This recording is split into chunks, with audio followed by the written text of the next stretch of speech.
Hello दोस्तों, कैसे हैं आप सब। स्वागत है आप सभी का कॉमिक वर्ल्ड 2.0 पर। तो चलिए दोस्तों शुरू करते हैं अनिल मोहन का नावल ताज के दावेदार का 7वां भाग। दालू बाबा।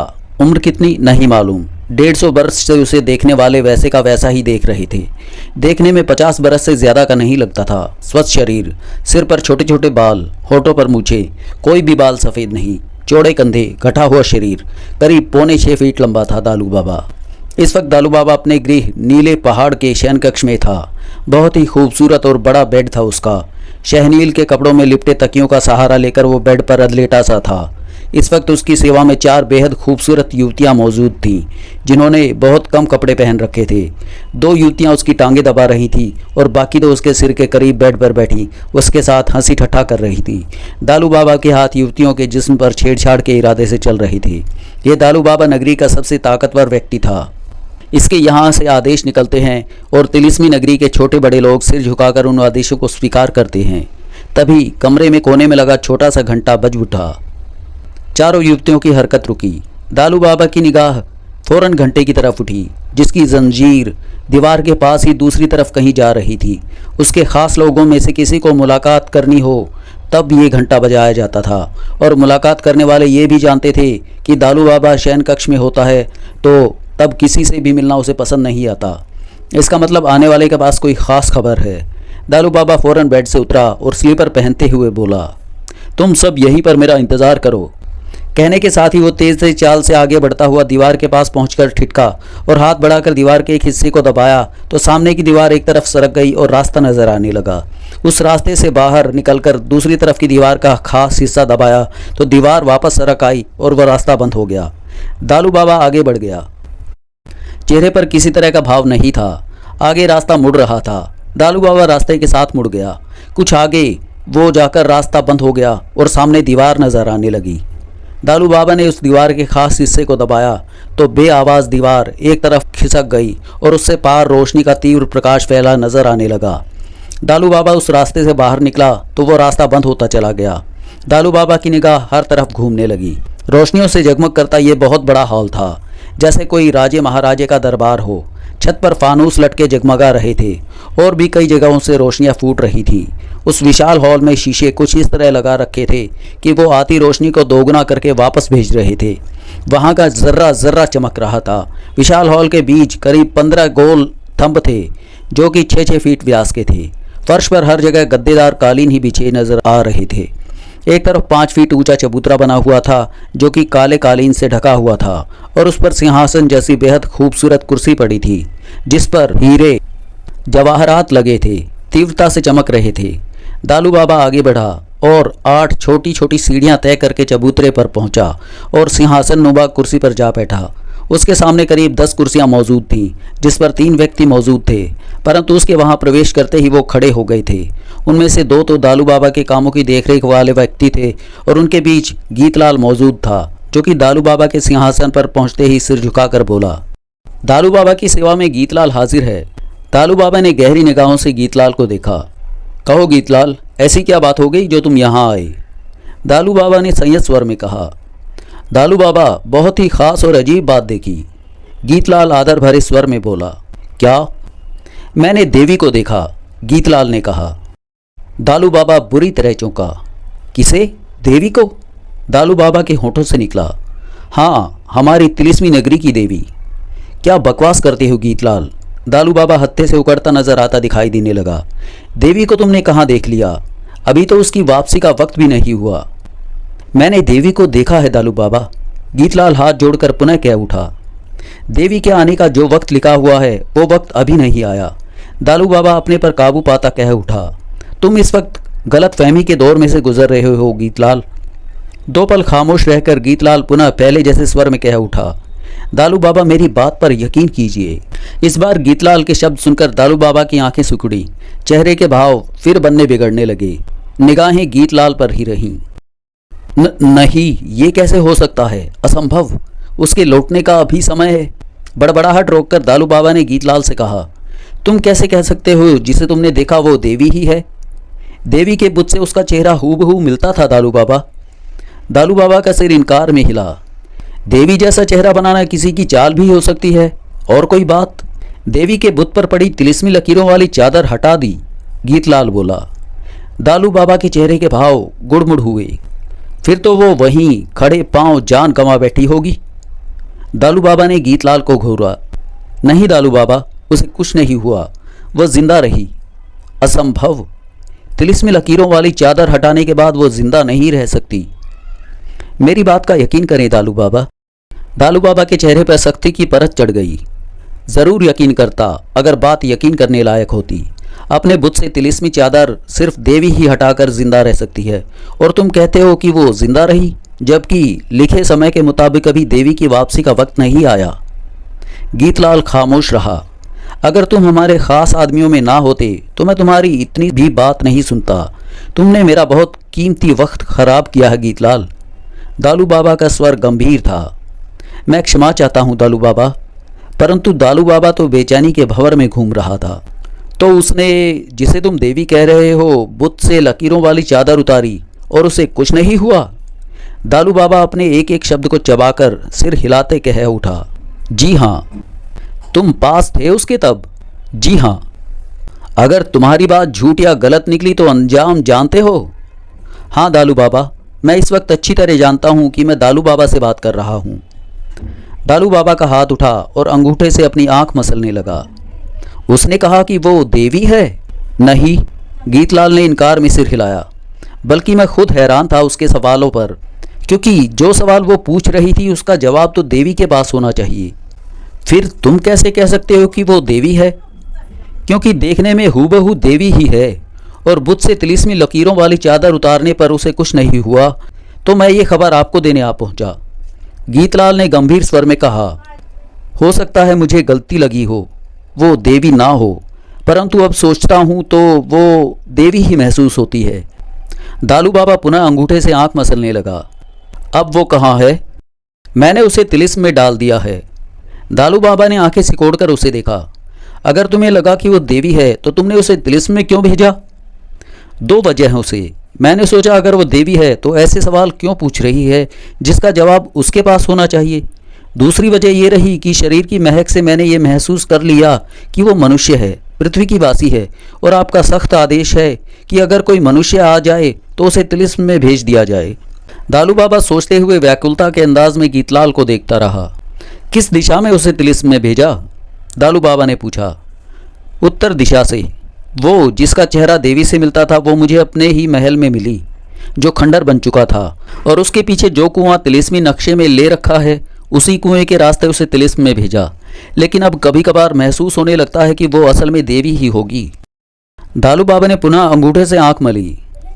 ठीक है गीतलाल, तुमने ये खबर देकर बहुत अच्छा किया।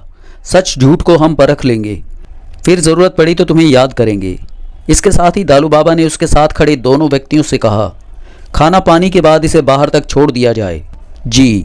दोनों ने सिर हिलाया और गीतलाल को वहाँ से लेकर चल दिए। दालू बाबा सिंहासन नुमा कुर्सी पर बैठा रहा, सोचता रहा।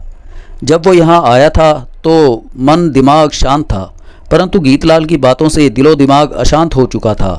मन में 50 तरह के विचार आ रहे थे। देवी वापस आ गई है, ये खबर दालू बाबा को जड़ से हिला देने के लिए बहुत थी। दालू बाबा सिंहासन से खड़ा हो गया। असंभव, दालू बाबा बड़बड़ाया। समय से पहले मिन्नो वापस कैसे आ सकती है? लेकिन गीतलाल की बातों को यूं भी नज़रअंदाज नहीं किया जा सकता। तिलिस्मी बातों का वो अच्छा ज्ञानी है। वो ये भी जानता है कि मेरे को गलत खबर देने पर मैं उसे तबाह कर सकता हूँ। काफ़ी देर तक दालू बाबा उसी चबूतरे पर सिंहासन जैसी कुर्सी के सामने टहलता रहा, जहाँ उसके अलावा 2 पहरेदार थे जो दूर खड़े थे। एकाएक दालू बाबा टहलना छोड़कर चबूतरे की सीढ़ियाँ उतरा और तेजी से उस हॉल से बाहर निकलता चला गया।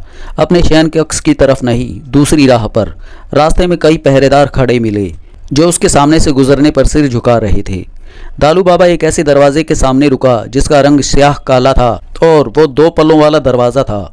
उस दरवाजे पर कोई ताला नहीं था, चाबी लगाने के लिए होल नहीं था, खोलने बंद करने के लिए कोई हैंडल नज़र नहीं आ रहा था।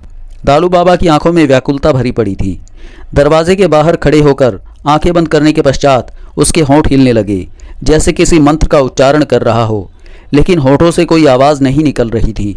20 सेकंड के बाद उसके होंठ हिले, आंखें खुलीं, नज़रें दरवाजे पर जा टिकी। चंद क्षणों बाद ही वो दरवाज़ा हल्का सा महसूस हुआ।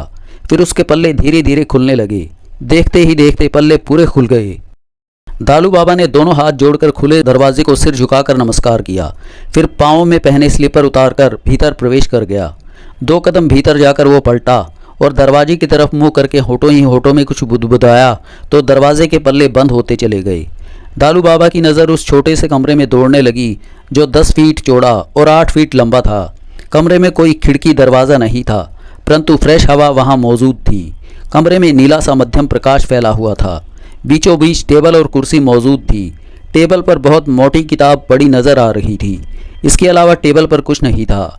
दालू बाबा आगे बढ़ा और कुर्सी पर बैठकर दोनों हाथ जोड़कर किताब को प्रणाम किया और अधीर भाव से किताब खोलकर जल्दी जल्दी पन्ने पलटने लगा। किताबों के पन्नों पर काली स्याही से हाथ की लिखाई लिखी हुई थी। पन्ने पलटते हुए दालू बाबा कई जगह रुका। लिखावट पर उंगली रखकर उन शब्दों को पढ़ा। अजीब सी भाषा में वो पन्ने भरे हुए थे। करीब आधा घंटा वो किताब में उलझा रहा। जब किताब बंद की तो चेहरे पर अजीब से भाव थे। मैं पहले ही कह रहा था कि मिन्नो के वापस लौटने का अभी वक्त नहीं हुआ। किताब में अभी उसकी वापसी 100 साल के बाद ही दर्ज है। फिर वो वापस कैसे आ सकती है? गीतलाल को अवश्य धोखा हुआ है। जाने कैसे उसे वहम हो गया कि उसने बुत से चादर उतारी और उसे कुछ नहीं हुआ। अभी मिन्नो वापस नहीं आई। दालू बाबा ने तसल्ली भरे शब्द अपने को कहे, फिर किताब बंद करके उठ खड़ा हुआ। दोनों हाथ जोड़कर किताब को नमस्कार किया। फिर दरवाजे के पास पहुंचकर होठों ही होठों में बुदबुदाया तो दरवाज़ा खुल गया। बाहर निकलकर दरवाजे को देखते हुए आंखें बंद करके होठों ही होठों में मंत्रों का उच्चारण किया तो दरवाज़ा बंद हो गया। दालू बाबा ने स्लीपर पहने और आगे बढ़ गया। चेहरे पर सोच के भाव अवश्य थे, परंतु अब वो खुद में राहत महसूस कर रहा था। मस्तिष्क में जो उथल पुथल पैदा हो गई थी वो अब शांत होती जा रही थी। मन शांत होता जा रहा था। मुझे मालूम करना होगा कि गीतलाल ने किस बात पर इतना बड़ा धोखा खाया है। चलते चलते दालू बाबा बड़बड़ाया और फिर सिर हिलाने लगा। तभी उसके कानों में घंटा बजने की आवाज़ पड़ी। दालू बाबा के कदम ठिठक गए। अब कौन आ गया उससे मुलाकात करने? यही सोचकर उसके कदम उस रास्ते पर बढ़ गए जो उसी विशाल हॉल में जाकर समाप्त होता है। 3 मिनट बाद ही दालू बाबा ने उसी हॉल में प्रवेश किया। सामने निगाह पड़ी तो आंखें फैलती चली गईं। दालू बाबा को ऐसे लगा जैसे पाँव के नीचे से फर्श खिसक रहा हो। वो बुत सा बना खड़ा रह गया। पल भर में ही चेहरे पर से सैकड़ों रंग आकर गुजर गए। फिर चेहरे पर जो रंग ठहरा वो अविश्वास, हैरत और असंभव वाला रंग था। दालू बाबा का शरीर जाने कब तक वैसे ही ठहरा रहा और आंखें उस पर टिकी रहीं। वो शुभ सिंह था जिसे उसने 150 बरस से पत्थर का बनाकर तिलिस्म में कैद डाला हुआ था, और वो तभी सामान्य अवस्था में आ सकता था जब देवी स्वयं आकर उसे छुए और उसकी छाती पर रखी शीशे की बाउल को तोड़कर उसकी कैद से तिलिस्म को समाप्त कर दे। और अब वही शुभ सिंह उसके सामने मौजूद था। इसका मतलब गीतलाल ठीक कह रहा था कि उस खंडहर हुए महल के बुत से देवी ने तिलिस्मी चादर हटाई। उसके ख्याल से वो देवी ही थी। तो क्या वास्तव में मिन्नो वापस आ गई है? परंतु तिलिस्मी किताब के मुताबिक तो अभी मिन्नो की वापसी में 100 बरस बाकी थे। शुभ सिंह के साथ 2 पहरेदार मौजूद थे। दालू बाबा हैरानी से अभी तक शुभ सिंह को देखे जा रहा था। दालू बाबा को 150 बरस बाद शुभ सिंह नमस्कार करता है। शुभ सिंह, तुम? हाँ दालू बाबा, 150 बरस लंबी सज़ा से मुझे देवी ने आकर मुक्ति दिला दी। वैसे मेरी ऐसी गलती नहीं थी कि मुझे ऐसी सज़ा दी जाती। फिर भी मैं खुश हूँ कि मैं आज़ाद हो चुका हूँ। दालू बाबा अपनी बिगड़ी हालत पर काबू पाने की चेष्टा करने लगा। तुम कैद से मुक्त हो गए? दालू बाबा का स्वर अजीब सा था। देवी की मेहरबानी से। देवी आ गई? दालू बाबा की आवाज़ में अविश्वास के भाव थे। जी हाँ दालू बाबा, यही खबर सुनाने मैं सबसे पहले तुम्हारे पास ही आया हूँ। शुभ सिंह के होठों पर बराबर मुस्कान छाई हुई थी। वैसे हैरत की बात है, दालू बाबा इतना लापरवाह कब से हो गया कि देवी तिलिस्म में भटक रही है और तुम्हें उसके आने तक की खबर नहीं? दालू बाबा ने जल्दी से खुद पर काबू पाया। तुमने बहुत अच्छी खबर सुनाई है शुभ सिंह। मैं तो तुम्हें अपने सामने देखते ही समझ गया कि देवी आ गई है। तभी तो तुम सज़ा से मुक्ति पाकर मेरे सामने हो। इससे ज़्यादा खुशी की बात और क्या हो सकती है कि देवी वापस आ गई है। दालू बाबा अपनी बिगड़ी हालत पर काबू पाता जा रहा था। शुभ सिंह ने गहरी निगाहों से दालू बाबा को देखा। 150 बरस से तुम एकमात्र स्वामी बने रहे तिलिस्मी नगरी के। जबकि ये नगरी तुम्हें देवी देखभाल के लिए तुम्हारे हवाले करके गई थी। अब सब कुछ देवी के हवाले करने को तैयार हो जाओ। क्यों नहीं? दालू बाबा ने मुस्कुराने की चेष्टा की। मैं तो देवी के कहे अनुसार नगरी को और तिलिस्म को संभालने की जिम्मेवारी अपने सिर पर लिए हुए था, लेकिन अब सब कुछ देवी के हवाले करके सारी जिम्मेवारी से मुक्त हो जाऊंगा। बहुत अच्छी खबर सुनाई तुमने। वो ताज कहाँ है दालू बाबा? है, बहुत संभाल कर रखा है। दालू बाबा ने सिर हिलाया, परंतु उसके चेहरे के भाव बता रहे थे कि वो कहीं और ही कुछ सोच रहा है। मैंने पूछा, है कहाँ? ये मैं नहीं बता सकता तुम्हें। कोई बात नहीं, ताज की मालकिन देवी खुद ही तुमसे ताज के बारे में पूछेगी, उसे दे देना। ज़रूर। इस बार दालू बाबा खुलकर मुस्कुराया। मैं तो खुद देवी के सिर पर ताज रखने को बेताब हूँ। मुझे खुशी है कि तुमने ईमानदारी से देवी के आदेश को 150 बरस पूरा किया। शुभ सिंह की आवाज़ में किसी तरह का भाव नहीं था। और आगे भी ठीक ढंग से देवी की सेवा करोगे। दालू बाबा अपने फ़र्ज से कभी पीछे नहीं हटता। अब तुम क्या करोगे? मैं वही करूँगा जो पहले करता था। देवी की रक्षा करना मेरा फ़र्ज़ है। मैं अपने साथियों को इकट्ठा कर लूँगा और देवी के लिए पहले की ही तरह जान की बाजी लगा देने के लिए हमेशा तैयार रहूँगा। दालू बाबा मुस्कुराया। दालू बाबा देवी के वफादारों की हमेशा कद्र करता आया है। देवी तिलिस्म में है, उसे वहाँ से निकालो और पूरी तरह मान सम्मान दो। मैं अपने फ़र्ज़ को अंजाम देना बाखूबी जानता हूँ शुभ सिंह, दालू बाबा ने कहा। अब मैं इजाज़त चाहता हूँ, शुभ सिंह बोला।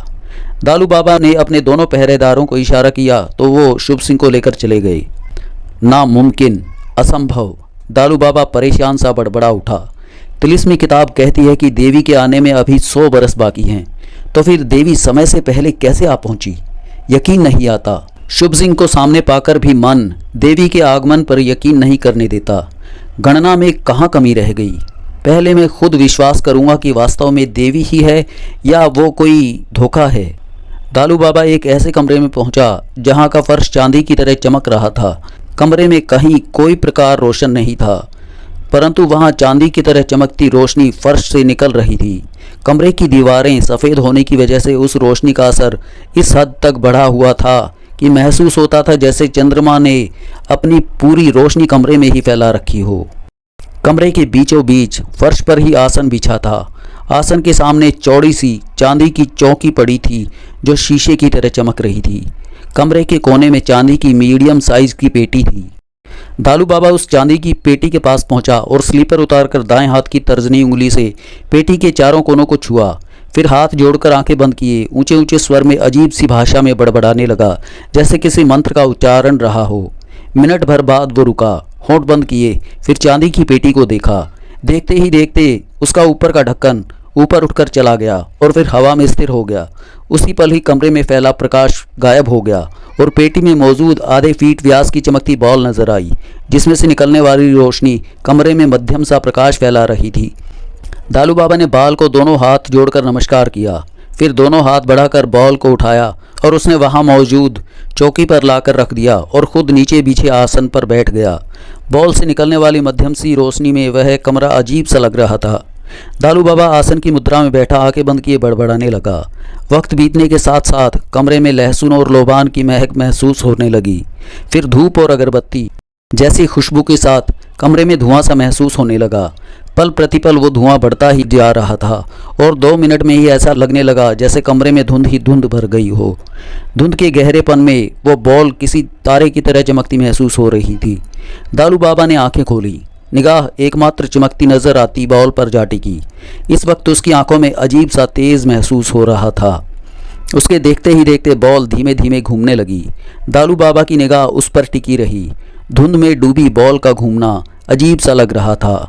लहसुन, लोबान, धूप और अगरबत्ती की महक के वहाँ का वातावरण रहस्यमय हो रहा था। फिर एकाएक बाल का घूमना थम गया और इसके साथ ही उसका रंग बदलकर लाल सुर्ख होने लगा। ये देखकर दालू बाबा की आंखें और भी तीव्रता से चमक उठी। बॉल के लाल सुर्ख होते ही वहाँ मध्यम सा स्वर गूंजा। क्या बात है? आवाज़ कहाँ से आ रही है महसूस नहीं हो रहा था। दालू बाबा का नमस्कार स्वीकार कीजिए। मुझे नींद से क्यों उठाया? पुनः आवाज़ आई। कुछ पूछना था आपसे। तू मिन्नो के बारे में पूछना चाहता है? हाँ, आपसे कुछ भी छिपा नहीं है, दालू बाबा ने श्रद्धा भाव से कहा। ठीक कहता है, मुझसे कुछ भी छिपा नहीं है। क्या पूछना है तेरे को मिन्नो के बारे में? खबर मिली है कि वो इस नगरी में आ चुकी है, दालू बाबा ने पूछा। हाँ, कहाँ जन्म लिया उसने? पृथ्वी पर। तो फिर मिन्नो यहाँ कैसे पहुँच गई? समय ने उसे यहाँ पहुँचा दिया। लेकिन किताब में तो मिन्नो की वापसी का समय 100 वर्ष बाद का दर्ज है। किताब झूठ नहीं हो सकती। तो फिर मिन्नो 100 बरस पूर्व कैसे पहुँच गई? दालू बाबा की आवाज़ में परेशानी के भाव आ गए। किताब में जो लिखा है सच लिखा है, लेकिन समय का पहिया जल्दी घूम गया। समय को कोई कभी नहीं बांध पाया। कभी इसकी रफ्तार बहुत कम हो जाती है तो कभी बहुत तेज़। दालू बाबा 2 पल के लिए खामोश हो गया। और कुछ नहीं पूछना? आवाज़ पुनः आई। अगर कुछ है बताने को तो बता दो। दालू बाबा के होंठ हिले। देवा भी तिलिस्मी नगरी में आ पहुंचा है। दालू बाबा चिहुक पड़ा। देवा? दालू बाबा का मुंह खुला का खुला रह गया। हैरान क्यों हो गई? देवा और मिन्नो की वापसी एक साथ तिलिस्म में? ठीक कहा तुमने। इस वक्त देवा और मिन्नो तिलिस्म में हैं और आखिरकार उनकी मंजिल तुम ही होगे। मध्यम सी आवाज़ वहाँ गूंज रही थी। वे दोनों एक साथ हैं या अलग अलग? दालू बाबा के होठों से निकला। इस बारे में मैं विश्वास के तौर पे कुछ नहीं कह सकता, क्योंकि पृथ्वी पर उनका रिश्ता दुश्मनी का है। यहाँ पर क्या होगा ये भविष्य के गर्भ में है। चेहरे पर गंभीरता ओढ़े दालू बाबा ने आंखें बंद की और आसन की मुद्रा में बैठने के पश्चात होठों ही होठों में बड़बड़ाया तो वहाँ का वातावरण पहले की तरह होने लगा। धुंध छटने लगी, बॉल का रंग कम होने लगा और फिर बॉल अपनी पूर्वावस्था में आ गई। उसमें से मध्यम सी रोशनी फूट रही थी, अब पहले की ही तरह। कमरे में अब किसी भी तरह की महक नहीं थी। दालू बाबा ने आंखें खोली। हाथ जोड़कर वो उठा और फिर दोनों हाथों से बॉल उठाए पेटी के पास पहुंचा और उसे भीतर रख दिया। फिर जब मंत्र पढ़े तो हवा में उठा हुआ ढक्कन वापस पेटी पर आ गया।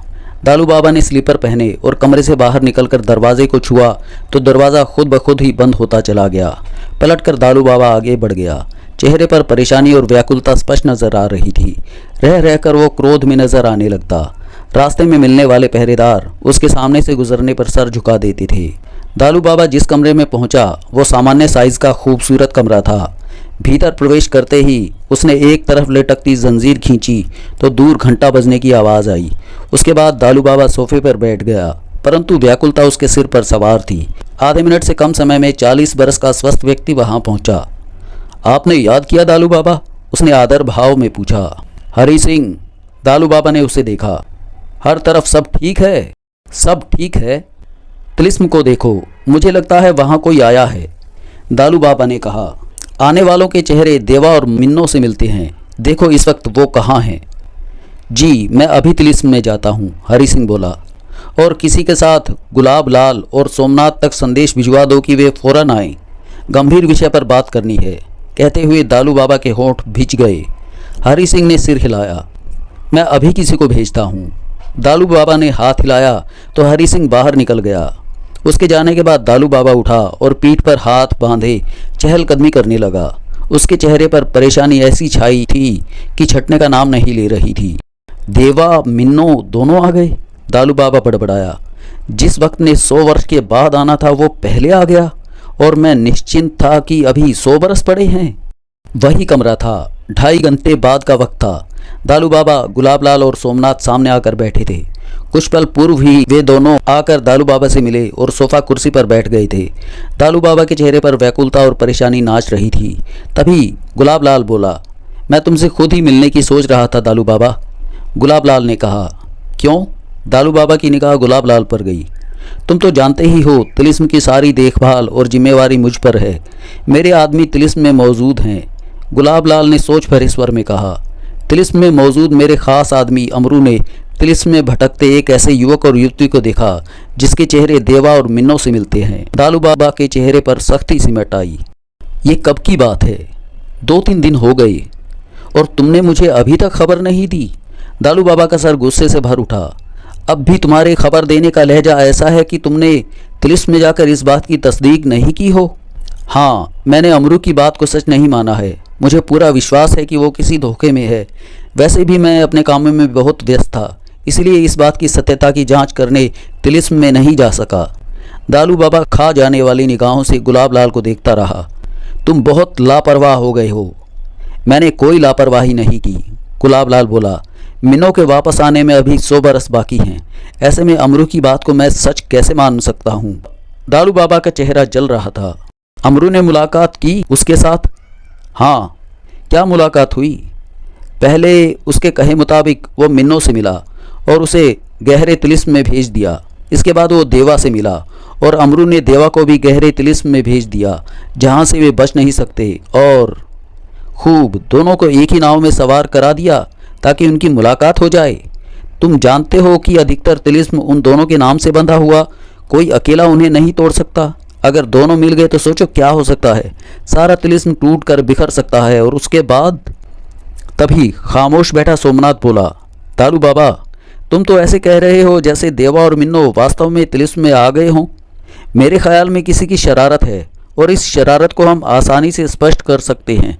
सोमनाथ, मैंने तुम्हें पूरी नगरी की देखभाल के लिए तैनात किया था। 150 बरस से तुम ऐसी जिंदगी व्यतीत कर रहे हो। अब क्या तुम मामूली इंसान बनकर उन लोगों के बीच रहना पसंद करोगे जो तुम्हारा हुक्म मानते रहे हैं?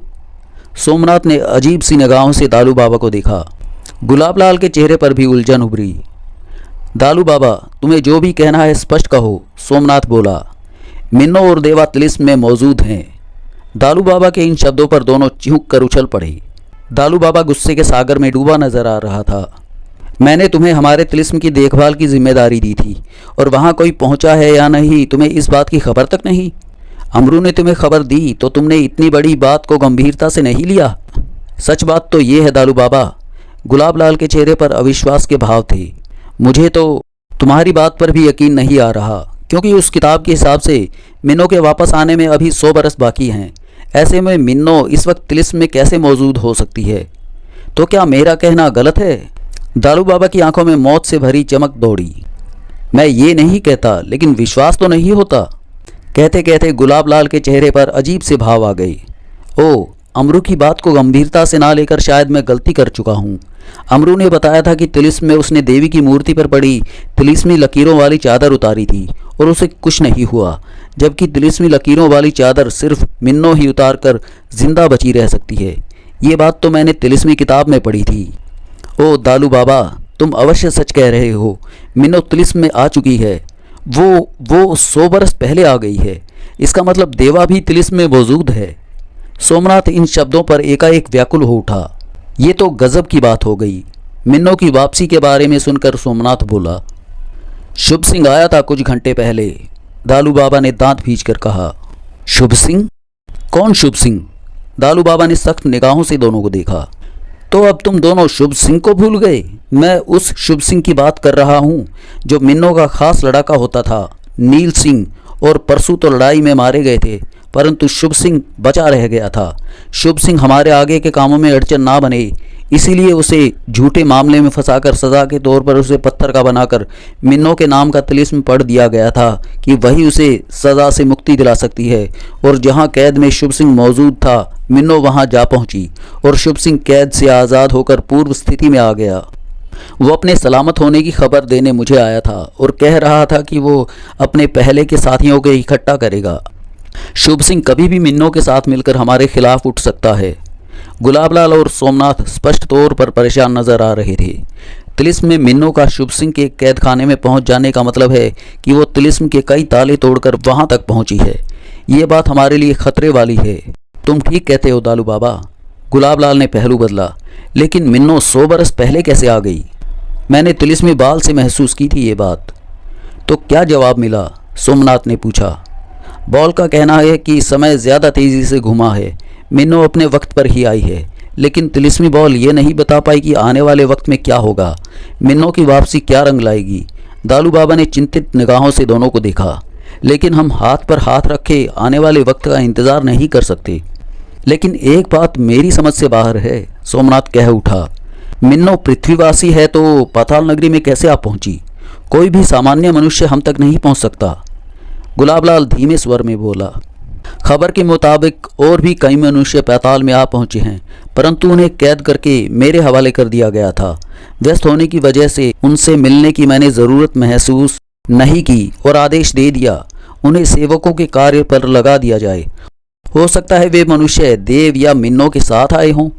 उनसे ये जाना जा सकता है कि वे पृथ्वी से पाताल तक कैसे पहुँचे। ये बात तो तुम्हें उन मनुष्यों से मिलकर अब तक मालूम कर लेनी चाहिए थी। दालू बाबा ने उसे घूरा। अपनी व्यस्तता के कारण सब काम छोड़ दो गुलाब लाल, अब सबसे ज़रूरी ये काम है। दालू बाबा की आवाज़ में आदेश था। हाँ, अब ऐसा ही करूँगा। ये बात तो मैं पूरे विश्वास के साथ कह सकता हूँ कि मनुष्यों को पाताल में लाने वाला हमारी ही नगरी से वास्ता रखता है। किसी ने हमारे साथ धोखेबाजी की है। सोमनाथ दृढ़ता भरे स्वर में कह उठा। पाताल से पृथ्वी तक आने जाने का रास्ता हमारी नगरी वाले ही जानते हैं। इस रास्ते को कोई पृथ्वीवासी नहीं जान सकता। कौन हो सकता है वो गद्दार? गुलाब लाल ने सोमनाथ को देखा। 2 पलों की खामोशी के बाद दालू बाबा गंभीर स्वर में बोला, गद्दार जो कोई भी है उसे ढूंढ निकालना होगा, वरना मिन्नों के साथ मिलकर वो हमारे लिए कई तरह की मुसीबतों का इंतज़ाम कर सकता है, और इस समय मैं कोई मुसीबत भुगतने को तैयार नहीं हूँ। गुलाब लाल, सोमनाथ ने कहा, तुम उन मनुष्यों को मालूम करो कि पाताल नगरी में उन्हें कौन लाया है। मैं जाकर पहला काम यही करता हूँ। गुलाब लाल के चेहरे पर सख्ती उभरी। मालूम तो हो उस गद्दार के बारे में, ताकि उसे सख्त से सख्त सज़ा देकर तिलिस्मी कैद में डाला जा सके। जो कुछ भी सुनने में आ रहा है उससे मुझे बहुत हैरानी हो रही है। सोमनाथ बोला। मैं तो सोमनाथ, दालू बाबा ने चुपती निगाहों से उसे देखा। हैरान होना छोड़कर सत्य की तरफ जाओ। अगर नगरी के लोगों को मालूम हो गया कि उनकी देवी लौट आई है तो फिर सोच सकते हो कि क्या होगा। यहाँ तो अच्छा हुआ कि गीतलाल ने उसके शरीर से आती मनुष्य की महक को महसूस करके उसे तिलिस्म में डाल दिया, वरना अब तक जाने क्या हो चुका होता। ऐसे में तुम इस बात के प्रति सतर्क रहो कि मिन्नों की वापसी की खबर लोगों तक ना पहुंच सके, नहीं तो। मैं समझ गया दालू बाबा, सोमनाथ ने धीमे से सिर हिलाया। दालू बाबा ने कुछ कहने के लिए मुंह खोला कि तभी कमरे में मौजूद घंटी बजी तो तीनों की निगाह दरवाजे की तरफ उठ गई। कुछ क्षणों बाद हरि सिंह ने इजाज़त लेकर भीतर प्रवेश किया और आदर भाव से सिर झुकाकर सीधा होते हुए दालू बाबा से बोला, मैं तिलिस्म से होकर आ रहा हूँ दालू बाबा, वहाँ की कुछ खबरें हैं, कह दो। कई जगह से तिलिस्म टूटा हुआ है, कोई वहाँ से सुरक्षित गुजर गया है, हरि सिंह ने कहा। दालू बाबा के होंठ भिज गए, चेहरे पर परेशानी आ गई। कुछ ऐसे ही गुलाब लाल और सोमनाथ के चेहरे पर भाव आ गए। आगे कहो। देवा की बस्ती वालों से मालूम हुआ है कि देवा अपनी बस्ती में आ गया है। अपने परिवार वालों से मिला। उनके बीच क्या बातें हुई ये तो मालूम नहीं हो सका। देवा रात को अपने परिवार के बीच सोया, परंतु सुबह उठने पर घर के लोगों ने उसे गायब पाया। वो नहीं मिला, लेकिन देवा के परिवार वाले और बस्ती वालों को पूरा विश्वास है कि देवा उन्हें तिलिस्म की कैद से मुक्ति दिलाने आया है और उन्हें आज़ाद करवा कर ही रहेगा। देवा के चले जाने पर भी उन्हें पूरी आशा है कि वो जल्द ही वापस आएगा। पूछने पर वो यही कहते हैं कि देवा उन्हें तिलिस्म की कैद से मुक्ति दिलाने के लिए चुपचाप वहाँ से चला गया है। ये तो बहुत बुरी खबर है, सोमनाथ कह उठा। दालू बाबा की कठोर निगाह हरि सिंह पर थी। देवा के साथ मिन्नों की काली बिल्ली भी थी। वो बिल्ली? गुलाब लाल के होठों से निकला। वो बिल्ली देवा के साथ कैसे हो सकती है? मैंने तो उसे कब से तिलिस्म में कैद कर रखा है। जाने अनजाने में देवा से वो तिलिस्म टूट गया होगा और बिल्ली उसके साथ चल दी होगी, गुलाब लाल बोला। परंतु हैरानी है कि देवा अपने परिवार वालों के पास पहुंच गया। उसे रास्ता कैसे मिला? बिल्ली को मालूम था कि वो देवा है, उसकी मालकिन का दुश्मन। ऐसे में वो उसके साथ क्यों थी? दालू बाबा ने कठोर निगाहों से उन्हें देखा।